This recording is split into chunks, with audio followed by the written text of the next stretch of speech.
আর মাত্র কদিন বাদে লোকসভা নির্বাচন। আগামী 26শে এপ্রিল ভোট হবে রায়গঞ্জ কেন্দ্রে, যাকে সামনে রেখে আজ উত্তর দিনাজপুর জেলার রায়গঞ্জ পৌরসভার 7 নম্বর ওয়ার্ডে একটি কর্মী বৈঠক করা হয় তৃণমূল কংগ্রেসের পক্ষ থেকে। এই কর্মসূচিতে উপস্থিত ছিলেন মহিলা তৃণমূলের রাজ্য সম্পাদিকা পম্পা সরকার, উত্তর দিনাজপুর জেলা মহিলা তৃণমূল কংগ্রেস কমিটির সহসভাপতি পুষ্পা মজুমদার সহ অন্যান্য নেতৃত্ববর্গ। এবারে কেন্দ্রে তৃণমূল কংগ্রেসের প্রার্থী হয়েছে কৃষ্ণ কল্যাণী, তাকে জেতাতে জোর কদমে চলছে প্রচার। অন্যদিকে পম্পা সরকার জানান, রায়গঞ্জ কেন্দ্রে বিরোধীরা যতই প্রচার করুক না কেন, শেষ কথা বলবে উন্নয়ন। মমতা বন্দ্যোপাধ্যায় রাজ্য জুড়ে যে পরিমাণ উন্নয়ন করে গেছেন তার ওপর ভর করে জয়লাভ করবেন কৃষ্ণ কল্যাণী। তিনি রায়গঞ্জে তৃণমূল কংগ্রেসের লোকসভা প্রার্থী জয়ের ব্যাপারে 100% নিশ্চিত। 26শে এপ্রিল আসছে দিন, জোড়া ফুলে ভোট দিন। এই প্রচারে আমরা আগে থেকেই নেমে গেছিলাম। আজকে 7 নম্বর ওয়ার্ডের কোঅর্ডিনেটর এবং আমাদের জেলার সহসভাপতি তথা রাজ্যের সেক্রেটারি পুষ্পাদির নেতৃত্বে আজকে এখানে একটা কর্মী সভা হচ্ছে। আচ্ছা, এখানে জোট প্রার্থী বিজেপি ও তৃণমূল তিনজনই ভূমিপুত্র, সেই ব্যাপারে কি বলবেন? বলার কিছু নেই, উন্নয়ন। মানুষ উন্নয়নকে ভোট দেবে। মানুষ এখন বোকা নয়, মানুষ সোশ্যাল মিডিয়া ঘাটে। যে ভোটের বাজারে প্রচার করে এসে ভিক্ষে চেয়ে উঠে যায়, আর যে থেকে গিয়ে মানুষের হয়ে মানুষের জন্য কাজ করে, মানুষ জানে সঠিক পদ্ধতি, মানুষের জানা আছে। আজকে কৃষ্ণ কল্যাণী মহাশয় মানব দরদি, জনদরদি, কারণ উনি একজন সমাজসেবী। তাই মানুষ জেনে গেছে, যদি মমতা ব্যানার্জির উন্নয়নগুলো আমাদের ধারা, এই উন্নয়নের ধারা বজায় থাকে এবং কৃষ্ণ কল্যাণী মহাশয় যদি আজকে এমপি আমাদের জিতিয়ে আনতে পারি, তাহলে লাভ কিন্তু রায়গঞ্জবাসী তথা গোটা উত্তর দিনাজপুরবাসীর। তাই যে বা যারা অন্য দল থেকে দাঁড়িয়েছেন তারা সময়ের অপেক্ষা, কারণ মাননীয় কৃষ্ণ কল্যাণী মহাশয় জিতে গেছেন। জনতা বলছে, জনগণের গর্জন, আমাদের অধিকার অর্জন হয়ে গেছে। আজকে দিকে দিকে গোটা রায়গঞ্জ থেকে শুরু করে নিয়ে বাকি 7টা বিধানসভা থেকে একই হাওয়া আসছে, কৃষ্ণ কল্যাণী জয় হয়েছে। বিরোধীরা বলছে নিচুতলার কর্মীরা ইনঅ্যাক্টিভ। বিরোধীরা তো বলবেই, বিরোধীদের তো একটা বুথ সংগঠন নেই, একটা ওয়ার্ড সংগঠন নেই।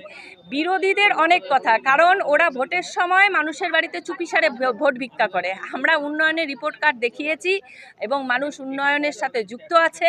আজকে প্রত্যেকটা মানব দরদি এবং জনদরদি কাজের সাথে আমাদের মমতা ব্যানার্জির প্রত্যেকটা প্রকল্পেও কিছু না কিছু সকলের বাড়িতে ঢুকছে। বিরোধীদের বলতে দিন, কে কি বললো ওটা শুনলে হবে? নিজের কান হাতিয়ে দেখতে হবে, কানটা আছে না চিলে নিয়ে গেছে। কতটা আশাবাদী জিতার ব্যাপারে? 101%, কারণ আমাদের কৃষ্ণ কল্যাণী মহাশয় একজন সমাজসেবী। আমি বলছিলাম উনি একজন শিল্পপতিও বটে। তাই দাদা প্রথমেই মানুষের মন জয় করে নিয়েছে, গোটা জেলার মন জয় করে নিয়েছে। আর আমরা যারা মামাটি মানুষের সরকারের দল করি, দাদা আজকে এই দলে যোগদান করে তার আরও উন্নয়নের ধারাকে অব্যাহত রাখবার জন্য আজকে মমতা ব্যানার্জির আশীর্বাদ ধন্য 5 নম্বর লোকসভা কেন্দ্রের প্রার্থী হয়েছেন। আমরা জিতে গেছি, কারণ যে বা যারা আজকে ভোটের ময়দানে অন্য দলের হয়ে হাত জোর করে ভিক্ষা চাইছে তারা পরিযায়ী পাখি এবং তারা বসন্তের কোকিলের মতো আজ আছে কাল নেই। আমার নাম হচ্ছে পুষ্পা মজুমদার। আমি 7 নম্বর ওয়ার্ডের কাউন্সিলর ছিলাম, এখন কোঅর্ডিনেটর সহসভাপতি। এর আগে আমি সভাপতি ছিলাম। আমি এখন রাজ্যেও আছি, রাজ্যে আমি সেক্রেটারি। তথা আজকে আমাদের এখানে কর্মসূচিটা এটাই ছিল যে এই যে 26 তারিখে যে আমাদের ভোট আছে, এই ভোটের জন্য আমাদের ভূমিপুত্র রায়গঞ্জের ছেলে, বাড়ির ছেলে কৃষ্ণ কল্যাণী মহাশয় আজকে এইখানে আশীর্বাদ ধন্য, মমতা ব্যানার্জি আশীর্বাদ ধন্য, অভিষেক ব্যানার্জি আশীর্বাদ ধন্য টিকিট পেয়েছেন। আজকে ওনাকে আমাদের একটাই কাজ, সেটা আমাদেরকে মানে দিন রাত খেটে ওনার জন্য আমরা উনি জানি জেতেন এবং টিকিট উনি পেয়ে গেছেন। উনি জানি জেতেন এবং উনি জানি জিতে দিল্লি মসনদে গিয়ে আমাদের দাবি দেওয়া যা কিছু আছে সম্পূর্ণ উনি জানি আমাদের দাবি দেওয়াটা ওখান থেকে দিল্লির থেকে আনতে পারেন। তাছাড়া উনি লোকের জন্য যথেষ্ট করেন। এইখানে বলে না, 7 নম্বর ওয়ার্ড বলে না, 7 নম্বর ওয়ার্ডে 4টা রাস্তা উনি স্যাংশন করে দিয়েছেন।